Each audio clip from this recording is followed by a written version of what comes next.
In 2010, the turmoil of Euroland dissolution has created new security hazards in Europe. General Prokhorov, a former head of KGB, was elected president of Russia and immediately called into question the independence of former Soviet republics and East European nations.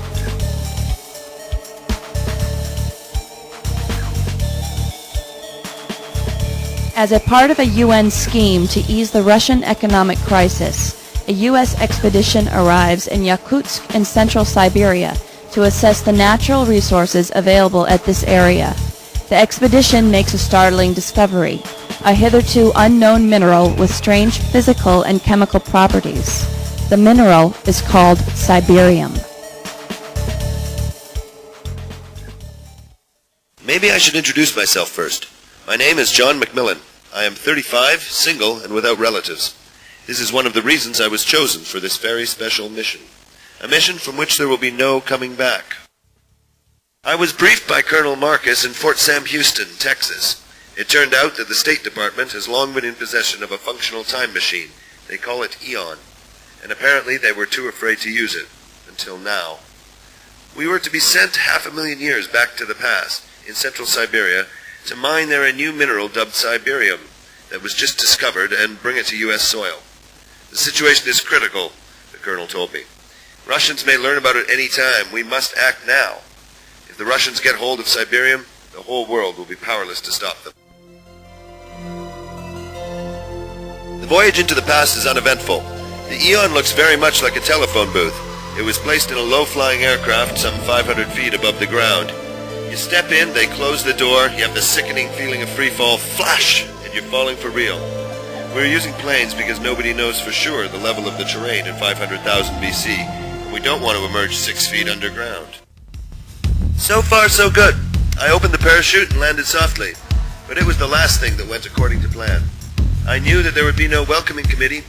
I knew that it may be a few days' walk to our base, if there is any base. But I didn't know that our base would be under siege, and I definitely didn't know that the past is filled with bloodthirsty Russians that are out to get us. And we weren't even issued combat weapons. We only had some guns for hunting and a few sidearms. The Eon was discovered by George H. Emerson and his staff from Russian Railway Service Corps in 1919, near the site of the Tunguska explosion. Eon was covertly transported to the U.S., where it underwent scientific examination.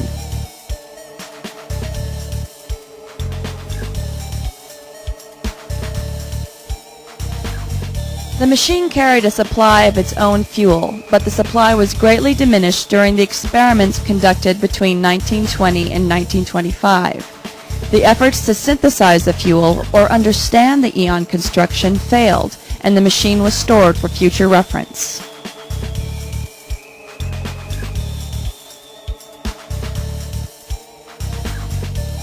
It was a lucky coincidence that the Siberium was very soon recognized as the Eon fuel.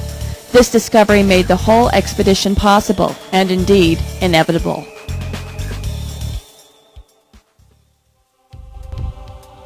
Today I was promoted. It was no great ceremony. We didn't bring any spare medals. And Ron told me to secure section N09 because our soothsayers predict a landing in 2 hours' time. We are but one of the search groups being sent out to recover the shipment sent to us, because we can't tell yet where they are going to land. Ron also told me that I can pick 5 men to take with me. It didn't take me too long. Bob used to be a Marine, and he is still the best with guns. Nick used to be a mining engineer, but he is also a great marksman. Al is the best driver we have. And Toby is one of the few people who actually do what they were trained to do. She is a physician. Last but not least is Mike the Ape Man, a native inhabitant of this time and place who is renowned for his superior strength and stamina. We are ready to go in a few minutes, and we leave while the morning mist is still thick.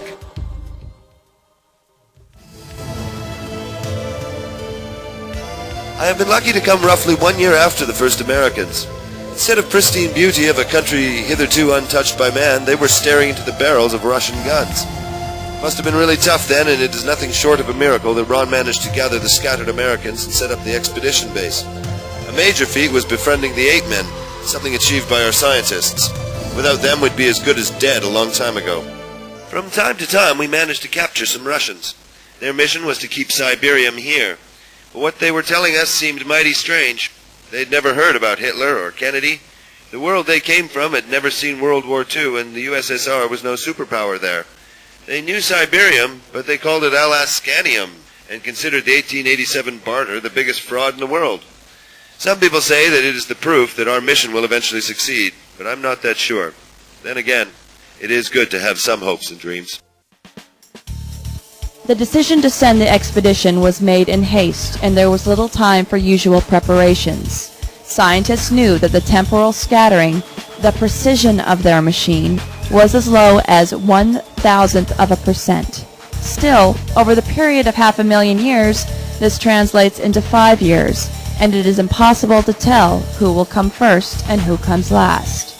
Also, everything that was to be sent to the past must have fitted into the eon, and there was no way to send a message back to the present if something was missing. The spatial scattering amounted to roughly 15 miles. This means that a shipment could appear anywhere within a 15-mile radius of the present position of the eon.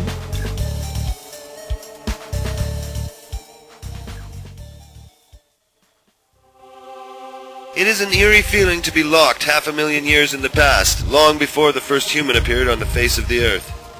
We were riding in our makeshift transport past herds of grazing mammoths through the endless stretch of grass dotted by occasional rocks and trees. At the first glance, everything was so quiet. We noticed the ambush before they had seen us. Al skidded to a halt and we jumped out with our arms ready. I ordered Bob and Nick to advance north to create diversions, and Mike and me were to circle south to get to the site. Al and Toby stayed here. We need no heroes, I reminded them sternly. We need you to stay alive. 10 minutes later, Bob opened fire.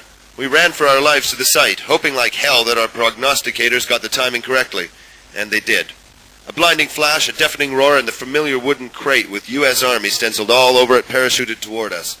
We wasted no time in grabbing the box. I threw some smoke grenades and we limped back to the transport. Al rode ahead to meet us, but when we made it to him, there was no sign of Toby. Nick bought it. Al answered our silent question. But there was no time.